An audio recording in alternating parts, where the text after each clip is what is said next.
క్రమశిక్షణ అంటే మీ మీద ఒక కొత్త గాసిపడి స్టార్ట్ చేశారు. శుంకర పద్మశ్రీని పార్టీ నుంచి సస్పెండ్ చేశారు. మా పార్టీకి తనకు సంబంధం లేదు, తను ఒక బ్యాచ్ని కూడగడుతూ పార్టీలో ఒక గ్రూప్ తయారు చేస్తాననేది ఒక ప్రచారం జరుగుతుంది. ఇందులో వాస్తవం ఏంటంటారు? నిజంగా శుంకర పద్మశ్రీకి అంతుందా? రాష్ట్రం అంతా ఒక వర్గం ఉందా? తెలీదు నాకు. నేనైతే రాహుల్ గాంధీ గారి వర్గం అండి. ఇదిగోండి, రీసెంట్గా అహ్మదాబాద్లో ఏఐసిసి ప్లేనరీ జరిగింది. ఏఐసిసి మెంబర్గా నేను ఇదిగో నా సభ్యత్వ రుసుము కూడా పే చేసుకుని పాల్గొన్నాను, వచ్చాను. నాకేదన్నా వివరణ అడగాలి అంటే ఏఐసిసి పెద్దలు అడుగుతారు, నన్ను సస్పెండ్ చేయాలి అంటే వాళ్ళు సస్పెండ్ చేస్తారు. అయినా సరే నేను భయపడను. ఒకవేళ నిజంగానే నా మీద క్రమశిక్షణా చర్యలు తీసుకునే పరిస్థితి వస్తే ఈ ఫోటో డరో మత్ ఇది నా మెళ్ళలో వేసుకుని రాష్ట్రం అంతా పర్యటిస్తాను. కాంగ్రెస్ కార్యకర్తలకు అండగా ఉంటాను. రాహుల్ గాంధీ గారు ప్రధానమంత్రి అవ్వటానికే నేను కాంగ్రెస్ పార్టీలో ఉన్నాను కాబట్టి దేనికి లెక్క చేయను, భయపడను. భవిష్యత్తులో కాంగ్రెస్ పార్టీ పరిస్థితి ఉంది ఆంధ్రప్రదేశ్లో.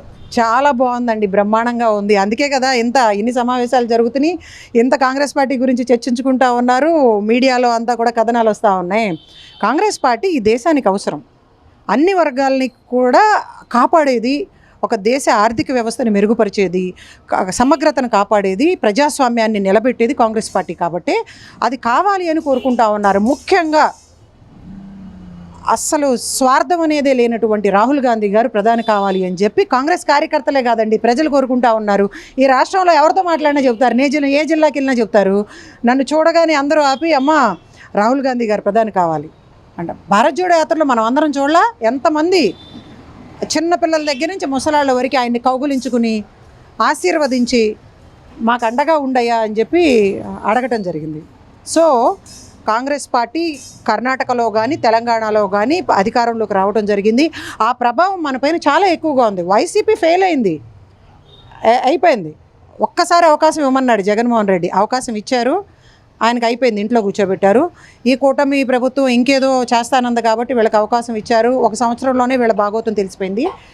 ఇక్కడ కాంగ్రెస్ పార్టీకి చాలా అవకాశాలు ఉన్నాయి. కాంగ్రెస్ పార్టీలోకి రావడానికి సిద్ధంగా ఉన్నారు. నాయకురాలు అందుబాటులో ఉంటే అందరూ వస్తారు. మనం కాంగ్రెస్ పార్టీ బలోపేతం అవుద్ది.